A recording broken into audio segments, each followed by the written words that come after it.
Hi class, we were talking about thinking and we had discussed various aspects of thinking.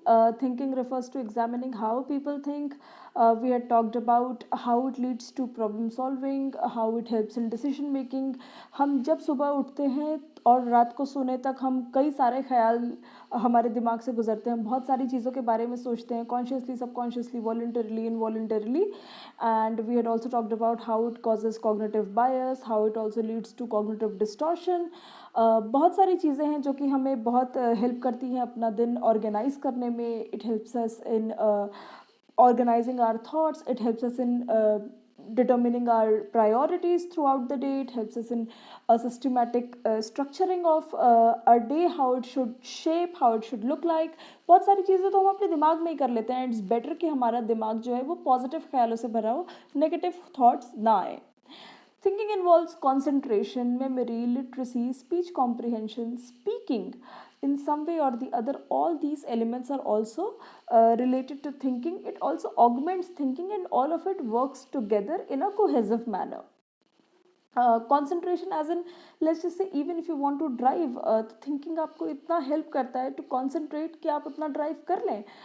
Memory, remembering the name of friends is the basic things, or people who you see regularly, because you keep thinking about these things. Now you're thinking that I'm driving, now you're thinking that I have to reach somewhere, you're thinking about the person who is sitting along with you, so you have to take care of that they also reach safely along with you while you're driving.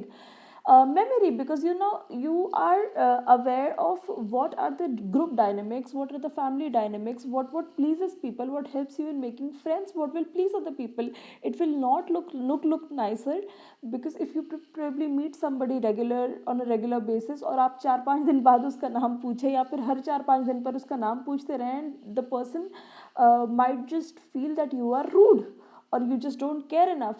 तो thinking एक तरफ आपको aware भी करती रहती है कि कैसे आपको अपनी मेमोरी भी उस टर्म्स में रखनी है. You have to remember the names, you have to remember the names of the family members, you have to remember the relations. Literacy, read and understand a short newspaper article in a tabloid newspaper. So now, in terms of literacy also, you're thinking about a particular thing because you've been aware about it. कुछ हुआ है आसपास, हमने हमेशा पढ़ा है कि news हमें किसी ना किसी लेवल पर अफेक्ट करती है. So now when you're also talking about thinking in a cognitive process, and we've also read about perception, we've also learned about learning, because learning helps in shaping up your mind. So now you're able to think about what you have perceived and learned also. So in that phase, literacy helps. Speech comprehension, understanding a short audio news report. So now, in terms of audio, in terms of speech, and also in terms of speaking clearly enough that others understand you in typical everyday conversations. Let's just say we're talking about the 5 senses that we have read about in perception, and how we learn to develop it and give it a growth environment in terms of learning. Then we also talk about how, when thinking is involved, all these processes are only augmented to make our functioning even smoother. Let's talk about introduction to thinking in a way that you understand in terms of the types of thinking that elaborate it. How? हमने thinking, reasoning and problem solving की बात already की है. हमने बात की कि कई बार ऐसा भी होता है as an individuals we face a lot of challenges and face a lot of problems, और हम कई बार अपनी और थिंकिंग और रीजनिंग के हिसाब से ही उस सिचुएशन को सुलझा लेते हैं. एट टाइम्स ऐसा भी होता है कि बहुत ज़्यादा गुस्सा आता है, but when we come to think of it, उस वक्त शायद हमें लगता है कि सामने वाला ही गलत है और हम कितने सही है. शायद जब हमारा गुस्सा थोड़ा ठंडा होता है और हम बैठ के सोचते हैं, तो हमें लगता है नहीं नहीं ऐसा नहीं था, शायद हमने ही ओवर रिएक्ट कर दिया, शायद हमने ही अनबायस्ड होकर वो सिचुएशन जज की. और जब हम अब सोच रहे हैं तो हमें लगता है कि शायद कहीं ना कहीं गलती हमारी भी थी. तो अगर हमारा ये थिंकिंग प्रोसेस ना हो तो कई सारी प्रॉब्लम्स तो ऐसी बढ़ती चली जाएं, but because thinking process involve है, इसलिए कई बार ऐसा होता है कि हम अपने चैलेंजेस और प्रॉब्लम्स अपने दिमाग से ही सुलझा लेते हैं. Now thinking is a mental activity in its cognitive aspect. Thinking is a behaviour which is often implicit and hidden. Obviously thinking दिखती नहीं है, it happens in an implicit way. It is a problem solving process, it is an implicit problem solving behavior. बात करते हैं अब types of thinking के बारे में. हम बात करेंगे कॉन्क्रीट थिंकिंग के बारे में. कॉन्क्रीट थिंकिंग क्या होती है? एक बच्चे का एग्जाम्पल लेते हैं. Concrete thinking is about here and now, as in कि आप फिजिकल स्पेस में जो भी चीज़ें देख रहे हैं वो ही आपको कॉन्क्रीट थिंकिंग फॉर्म कर रहा है. Let's just say we talk about a child, तो उस बच्चे के सामने या उसके हाथ में अगर एक खिलौना है तो वो जो भी उसकी सोच है वो उस खिलौने पे आधारित है. अब अगर हमने उसके हाथ से वो खिलौना छीन लिया तो बच्चा कुछ देर रोएगा, और हो सकता है कि वो वही खिलौना वापस दे दिया तो चुप हो जाए.